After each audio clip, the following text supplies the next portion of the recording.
Ken, Mas Akbar dia omong-omongan. Lah.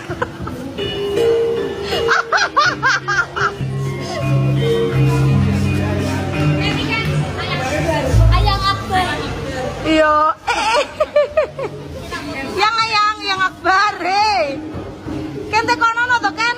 Kok meneng ae lho. Bisu kok kono.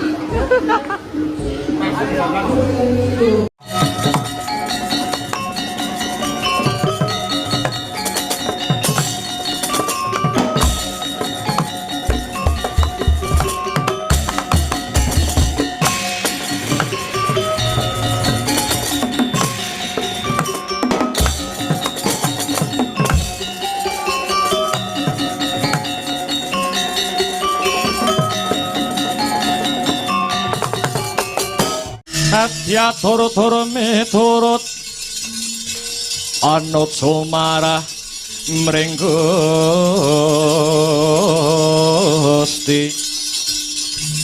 dene siti miwang utama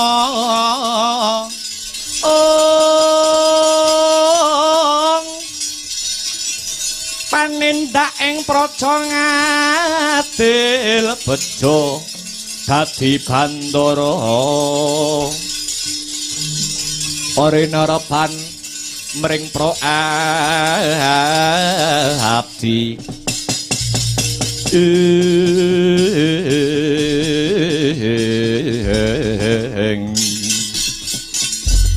Oko Prabu Baladewa.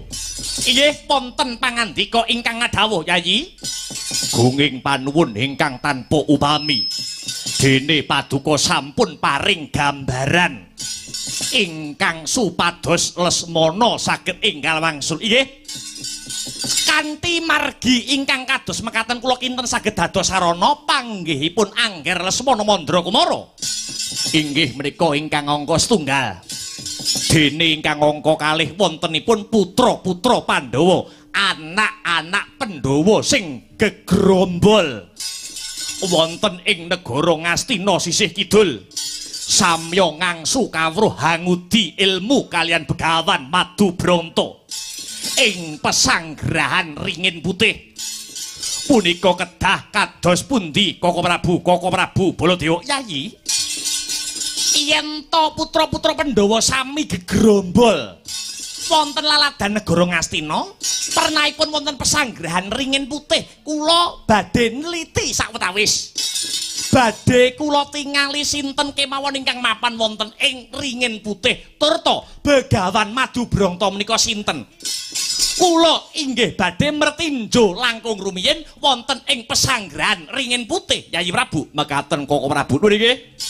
Menawi mekaten sawergung asirah jan momongso barenga Koko Prabu Baladewa anggenipun badhe manembrama Begawan Madubranta ing pesanggrahan Ringin Putih paman.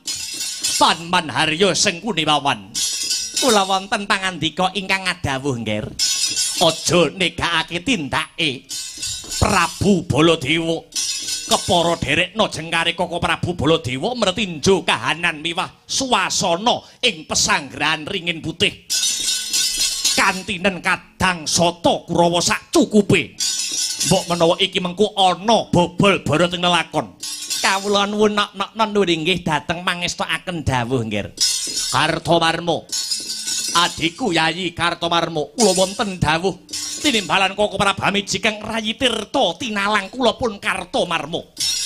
Kaya wis ora ana bab kang ndak dawuhake maneh. Moringgal bubarna kang padha gantung sibuk. Telitinen tontonen aja nganti tumpang suh anggana Mranata Wadyabala. Ndereke tindake Koko Prabu Baladewa tumuju mring pesanggrahan Ringin Putih. Kawula nok-nok ngestakaken dawuh Koko Prabu Hamid Madal Pasilan.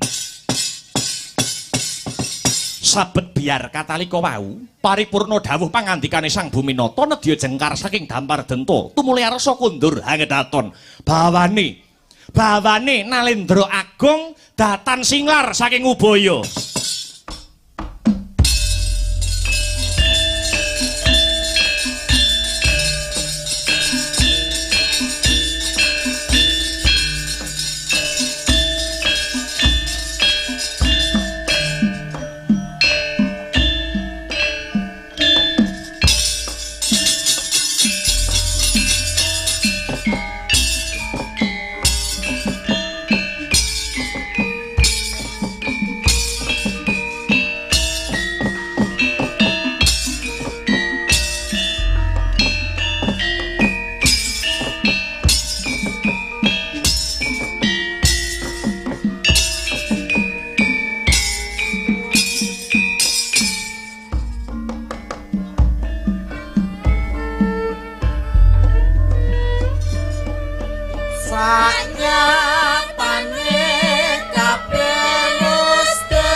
jujure laku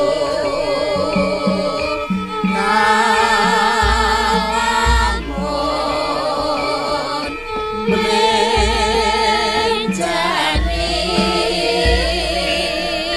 tanpurung kapan ing Pancabaya ora nyapa sama saya kepengen balik dari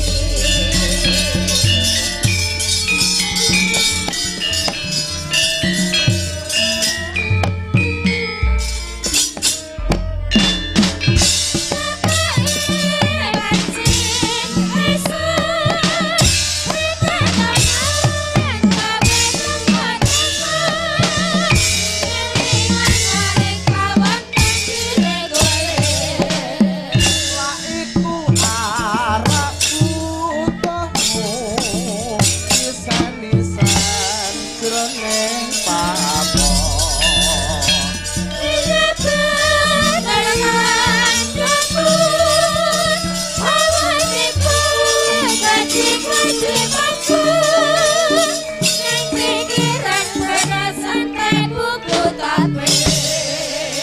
Yen ono aku sing kajur apa sing kudu tak adol.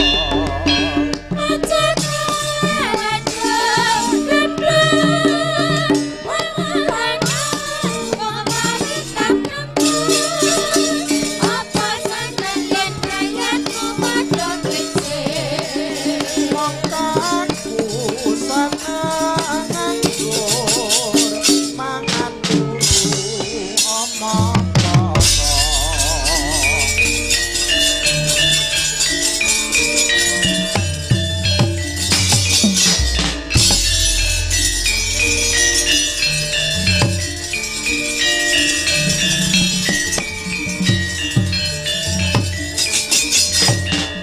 Mampir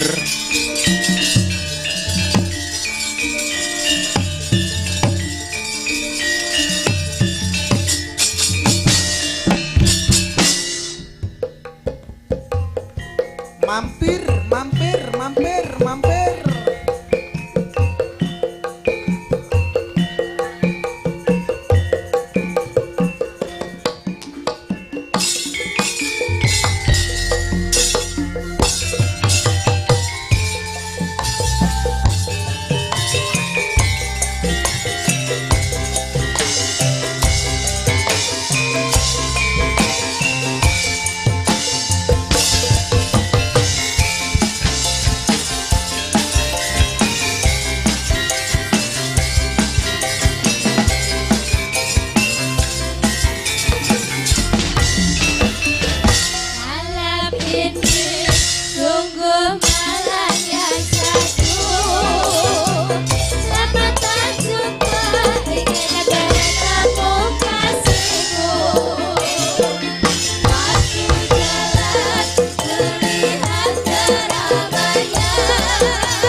Subhanallah walhamdulillah wala ilaha illallah wallahu akbar. Nduk, anakku sing tak tresnani sing setinik-tinik.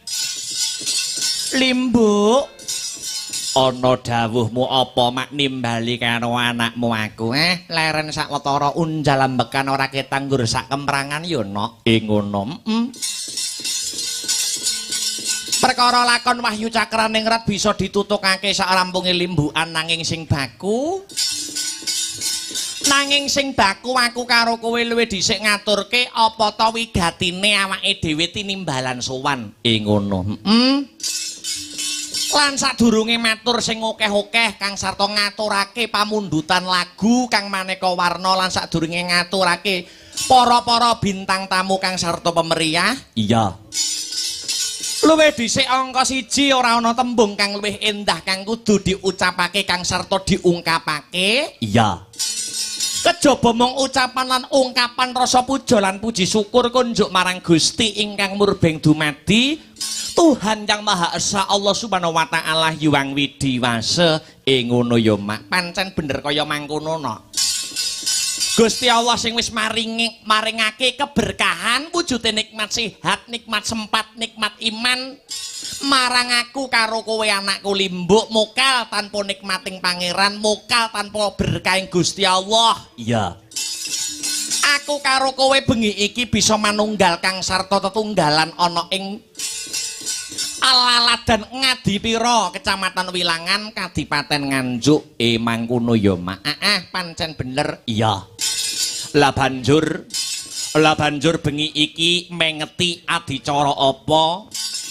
Bengi iki dalam rangkaian acara apa mak? Ngene ya nduk anakku Limbuk. Bengi iki ngadicarane ya kuwi tidak lain dan tidak bukan. Agenda rutin tahunan. Kaya sing wis-wis. Ya kuwi bengi iki para warga masyarakat Bebrayan Agung, para warga Agung kang lenggah ana ing Desa Ngadipira, Kecamatan Wilangan, Kadipaten Nganjuk. Mengeti ya kuwi adicara bersih desa. Utawa katelah nyadranan ana sing nyebut sedekah bumi. Ngono. Ujub syukure para warga masyarakat kang mapan ana laladan Ngadipira becik apa wae kang diparingake ya kuwi nikmat kesehatan, nikmat rejeki kang sarta apa wae kuwi wajib untuk disyukuri. Dadi iki ujub kabule ucapan dan ungkapan rasa syukure wong sak desa Ngadipira ya mak. Pancen bener kaya mangkono no. Oh iya. Mula awake dhewe aku karo kowe ngaturake panuwun kang tanpa pepindhan. Iya. Mengucapkan terima kasih yang sangat banyak. Kunjuk sapa wae. Kunjuk karo ibu kepala desa sing wis tak anggap kaya ibuku dhewe. Pepundenku nuwun inggih menika ingkang winengku kinurmatan pepunden kula Ibu Kepala Desa utawi Ibu Lurah Ibu Karsupin no. Oh, Ibu Karsupin. Kang wis ora waleh-walehe, kang wis ora bosen-bosene, nimbali anake lanang saka Jalan Mastrip Gandung Kidul, Nganjuk. Anggone kinan paring lelipur marang para penonton ana ing Ngadipira. Iya. Uga ngaturke panuwun kang tanpa pepindhan untuk semua panitia yang ikut andil buat repot sukses lumadining adicara wayangan pada malam hari ini yo mak. Dan yang tidak lupa Cangik Kang Sarto Limbuk juga mengucapkan terima kasih yang sebesar-besarnya untuk seluruh para warga masyarakat kang lenggah ana ing Desa Ngadipira. Kang ora bosen-bosene, kang ora jeleh-jelehe nresnani awake dhewe sak kanca sanggar seni Astabrata, nresnani laire ya nresnani batine. Pancen bener kaya mengkono kok, Nok. Iya. Dadi iki acarane wis ora apa-apa, acarane yang ngrujub syukure para warga masyarakat sak Desa Ngadipira. Iya. Ana tetembungan sok sapa sing seneng syukur nikmati bakal tambah. Sok sapa sing kufur ora gelem syukur marang pangeran bakal nampa siksa sing gegirisi ya mak. Pancen bener kaya mengkono kuwi dalil utawa tembung saka agama. Nggih. Awake dhewe sak kanca saka Sanggar Seni Astabrata, heeh. Sowan ana ing laladan desa Ngadipira kene, heeh. Wis rambah kaping pira? Nek ora kleru nggonku ngitung awake dhewe sowan mrene wayangane kene wis rambah kaping 3 iki no. Oh, ping 3 iki, heeh. Ping 3 iki ya, alhamdulillah ana ing taun 2020, heeh. Cangik limbuk saka Mas Trip isih diparingi kesempatan, heeh.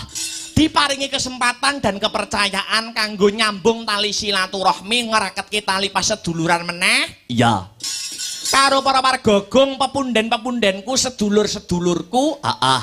Kang mapan ana ing desa Ngadipira tembunge agama ngandharake sapa sing seneng jembarke tali silaturahmi, jembarke tali paseduluran fa insyaallah bakal dijembarke rezekine kang uga bakal didawake sing dadi umure no. Oh iya, iya pancen sing disesuwun kaya mangkono ya, Mak. Alhamdulillah wa syukurillah berkah barokah kanggo warga desa Ngadipira. Alhamdulillah. Mula aku mau sadurunge wayangan, iya. Saking senengku awit saka Ibu Lurah. Anggone ora bosen-bosene nyengkiwing awake dhewe sak kanca sing wis dianggep kaya anake dhewe. Heeh, wong liya manjing dadi sedulur. Heeh. Mula tak wenehi ya kuwi cindramata wujude wayangku no. Oh ngono mbok wenehi wayang. Ibu Lurah seneng banget kok no. Iya. Kuwi kabeh ya saka rasa bombongku, kuwi kabeh ya saka rasa bungaku. Oh ngono, heeh. Biyung menehi wayang, heeh, kanggo kenang-kenangan Ibu Lurah ben dipajang ning daleme. Iya, Dasare lurah mula wayang sing tak wenehke wayang Dewa Ruci no. Oh ngono, Kok sing mbok wehke wayang Dewa Ruci kuwi alesane apa? Sing cilik sing murah ya kuwi no. Oh, tak kira nek mengandung filosofi apa ndak ya kuwi sing murah no. Iya, kok iso oleh etungan ndak? Ya Dewa Ruci iki kebak filosofi sing apik. Iya, kuwi wujude jati dirine setiap manungsa. Mula ana ing ya entah kuwi bupati, gubernur mesti ana daleme akeh senadyan ora kabeh sing dipajang gambar utawa lukisane Dewa Ruci. Oh ngono. Dewa Ruci iki biasane sak gandeng karo Bratasena. Kok ora sak Bratasenane pisan mbok kekne. Nggo taun ngarep nek nanggap neh. Ngono lho. Iya. Oh ngono. Iya, aja kuwatir wong Ibu Lurah karo awake dhewe iki wis ibarate awake dhewe wis dianggep anak. Senasib serumpun sepenanggungan. Ayo. Apa meneh awake dhewe sak kanca saka Sanggar Seni Astabrata wis masuk ana ing laladan Ngadipira. Aja ta nggur Ngadipira ning sak kecamatan Wilangan kabeh wis dienggo latar karo kanca-kanca Astabrata. Oh ngono. Kanca-kanca Astabrata nek wis masuk kecamatan Wilangan dan sekitarnya wis kaya latare dhewe. Heeh. Apa meneh ana ing laladan Ngadipira. Iya. Dalang Akbar kok ndalang ning Ngadipira, paribasane kebo mulih ana kandange dhewe. Oh ngono. Wong nyatane awake dhewe mlebu ning kecamatan Wilangan dan sekitarnya wis wiwit SMP nek ora SMA lho no. Iya. SMP, SMA kuwi wis terus pendak taun. Iya nganti saiki. Wis jaman SMP, heeh. Wis jaman Dalang Akbar rung mudeng wedokan nganti saiki ya tetep ra mudeng wedokan. Iya. Iya, Lah iya, ora kendat, ora pegat. Nanging malah dadi rakete, dadi supekete kok. Iya, Alhamdulillah ya Mak, wit SMP utawa SMA awal awake dhewe wis mrene. Awake dhewe wis mrene ning Wilangan. Wiwit saka Tampang, Jegong, iya. Ngadipira terus makame Syekh Suluki nganti Kemput. Iya. Ora mung kepara bengi iki awake dhewe ya ning Jegong sok ya wayangan. Oh Jegong awake dhewe. Jegong awake dhewe neh. Iya. Ketoke diselani dalang liya, balik awake dhewe neh no. Oh iya. Oh iya, Pak Kasune diprotes masyarakat. Pokoke Mas Akbar. Iya. Iya, Alhamdulillah, alhamdulillah. Jegong tanggal pira ya? Aku kok lali aku. 8. Iya. Iya Mak iya. Alhamdulillah. Iki pokoke Intine lek-lekan tirakatan tanpa kekompakan guyub rukun gotong royonge para warga masyarakat Ngadipira ora iso kaleksanan wayangan kaya ngene meriahe wayangan kaya ngene gayeng tur regenge kok no. Iya, kabeh saka manunggale cipta rasa budi kelawan karsane para warga masyarakat kang lenggah ana ing Ngadipira. Iya. Ibarate kaya sapuduk kae no. Sapuduk, sapuduk kae nek nggur siji ora iso nggo ngresiki regetan, ora iso nggo ngrampungi gawean. Iya. Ning nek sapuduke pirang-pirang ditaleni iso nggo ngresiki regetan, iso kanggo ngresiki pakaryan, iso kanggo ngrampungi gawe. Ngono mak. Kuwi filosofine kekompakan, kegotong royongan, persatuan dan kesatuane para warga masyarakat kang lenggah ana ing Ngadipira. Ngono ya mak. Iya. Bedaning agama ora gendro, bedaning panemu ora padu, bedaning pendapat ora pegat. Ayo. Ning kabeh tansah perbedaan itu disatukan oleh rasa persatuan dan kesatuan. Tuladane kaya para warga masyarakat kang mapan ana ing Ngadipira. Ibu Lurah mau ya wis ngendika ana sambutan sore mau. Pun, Pak, Bu. Bengi iki hiburan, perkara omah dilalekne sik. Iya.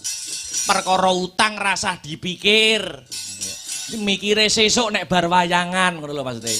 Iya, Perkara omah ditinggal sik. Iya, Sing penting bengi iki hiburan nyeneng-nyenengke warga masyarakat. Karo nirakati desane, Wong Jawa iki melek kuwi tirakat paling ampuh no. Melek loro luwe. Ya, poso karo melek kuwi tirakate prihatine wong Jawa. Ya. Dadi ketoke seneng-seneng nanging uga nirakati desane. Ya. Karben desane luwih maju, luwih sukses ke depannya dari tahun-tahun sebelumnya. Oh ngono ya, Mak. Oh ngono, Tinirakati ing lair angudi karya ing batin hangesti Gusti ngono kae. Iya, Mak, iya ngestokke dawuh ngeleki desane. Senadyan mau Ibu Lurah, Ibu Kepala Desa pesen karo para warga masyarakat pun urusan omah ditinggal ning aku ya meling no, aku nuturi warga Ngadipira. Nuturi apa? Nek arep nonton wayang, nek arep mirsani wayang iki ora usah nggawa emas-emasan. Oh ngono. Gelang kalung iki ditinggal ngomah wae. Oh ngono. Bahaya. Bahaya ning keramaian no. Oh iya. Sapa ngerti awake dhewe? Ya. Terus kok dijambret engko ayo malah dadi lan kuciwane. Ngono. Dadi emas-emasan ora usah digawa. Ora usah digawa mergo aku mau pas foto karo ibu-ibu bahaya gelange teng rentep. Ya. Ora usah digawa. Nek tetep ngengkel pengen gawa emas-emasan ora usah kok pasang ning tangan, ora usah kok pasang ning kalung, ning pasangan nggo kawat untu. Oh iya. Mergo wit biyen nganti saiki renek kok maling kok awak-awak untu iki renek ndok. Oh iya. Iya ya, Mak. Iya. Iya pesan pitutur. Pitutur. Kembali ke benang merah ya. Ndonga apa? Biung cangik kanggo para warga masyarakat kang wis kasembatan bengi iki ngadani adicara bersih desa Ngadipira. Dongaku Mbah Nyumili nak. Nggih. Muga-muga sak rampunge seluruh rangkaian acara bersih desa Ngadipira dadi desa sing badatun thayyibatun warupun ghafur Allahumma. Gemah ripah lo jinawi kerto toto raharjo murah sandang kelawan pangan Cina ketok ing kamulyan tinebena saka bencana alam. Amin amin Allahumma. Amin amin amin ya rabbal alamin. Hasbunallah wa ni'mal wakil. Maula balik manasir wala maula wala quwata illa billahi Gusti Allah sesambatanku ingkang tetulung marang aku ora ana daya linangku kejaba saking Allah Cewek. aku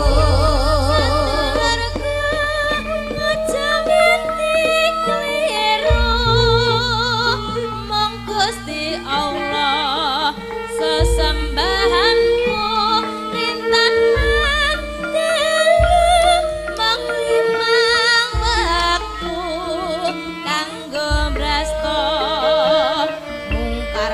sareng. nafsu sedulurku aja nganti kliru mong Gusti Allah sesembahanmu rintangan telu mong limang waktu kanggo prasta Yo.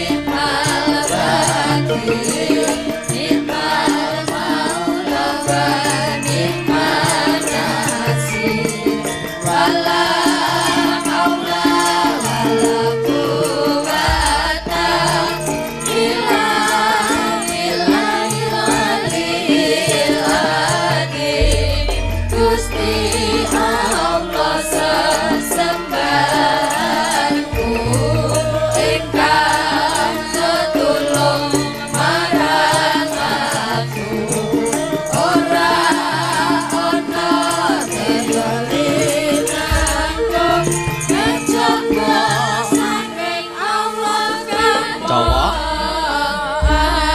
aku sedulurku aja nganti kliru mong Gusti Allah sesembahanmu rintan lan dalu mong limang wektu kanggo brasta mungkar lan nafsu Sareng. sedulurku aja nganti kliru mong Gusti Allah sesembahanmu rintan lan dalu mong limang waktu kanggo brasta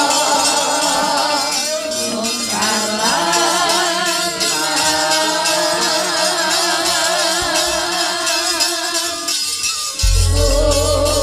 Pagelaran ana ing bengi iki uga disiarkan langsung lumantar channel YouTube no. Oh ngono.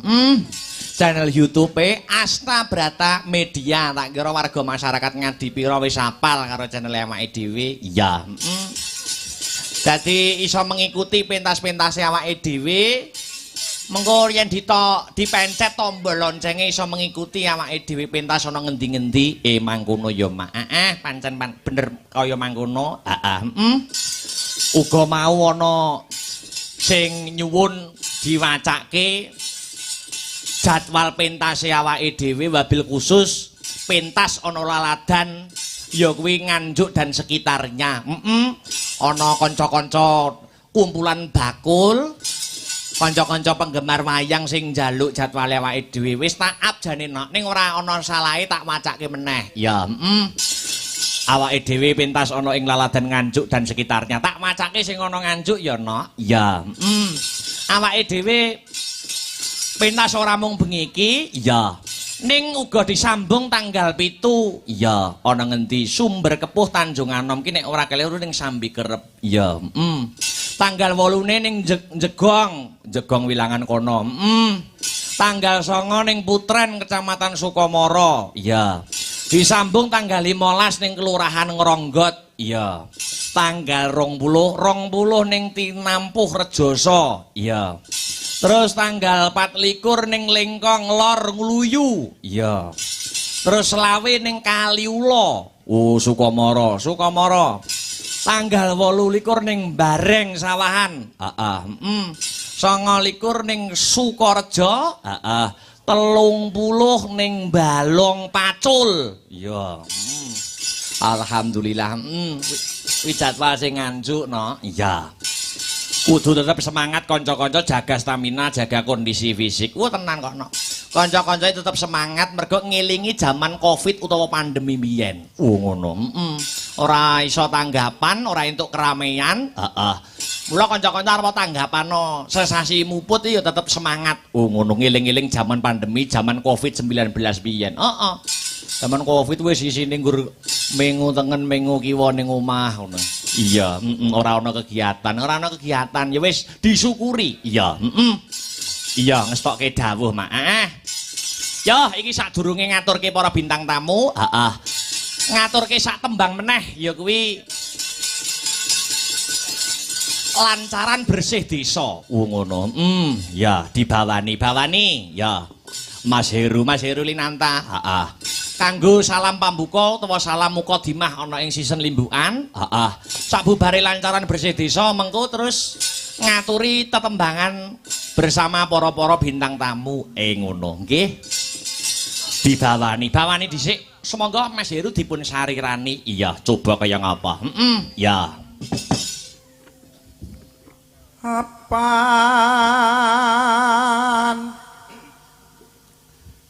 iku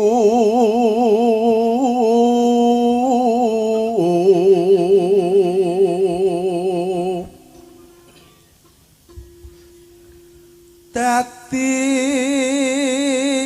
kewajiban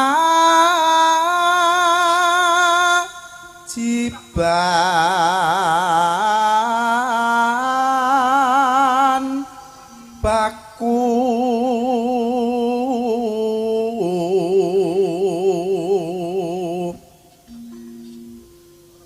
ayo bersih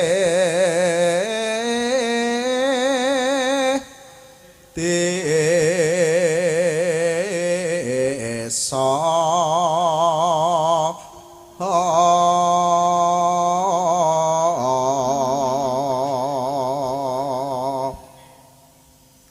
murih adoh sukar sakit.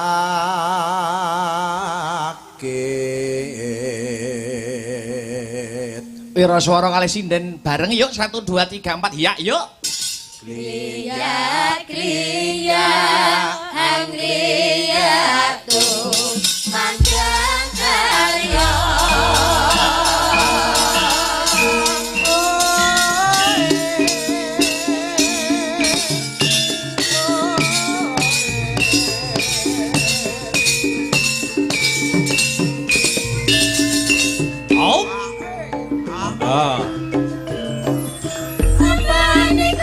apa niku janji kewajiban bakmu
anggone warga masyarakat desa Ngadipira kagungan kersa.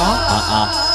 Ibu Karsupin direwangi ngentekke ragat ben entuk nikmat ado saka laknat fa insyaallah selamat donya nganti tekan akhirat. Amin Allahumma amin. Diwalik sarunge slendro Mas Adya. Nggih. Iki sing dianti-anti kudu dadi bukti sing diantu-antu kudu lumaku. Heeh. Sapa? Iki bengi iki saka kersane Ibu Karsupin kang sarta warga masyarakat kang lenggah ana Ngadipira. Heeh. Ora mung nimbali awake dhewe sak kanca saka Sanggar Seni Astabratan ning kepara uga nimbali ya kuwi Mbak Prigel kang sarta Mas Cempleno. Oh iya, saka Mas Cemple iki saka Banyuwangi nek ku ngobrol mau sore jarene nggih. Lagi sepisan ketemu. Lagi sepisan ketemu nek karo Mas Cemple nggih. Saka Banyuwangi. Yo coba kaya ngapa ditanjake diaturi munggah ning sasana budaya. Heeh. Ngancani awake dhewe omong-omongan kang sarta karben menyapa warga masyarakat ana ing desa Ngadipira. Wah iya. Serampat monggo Mas Cemple katur minggah wonten ing sasana budaya. Celana jegur.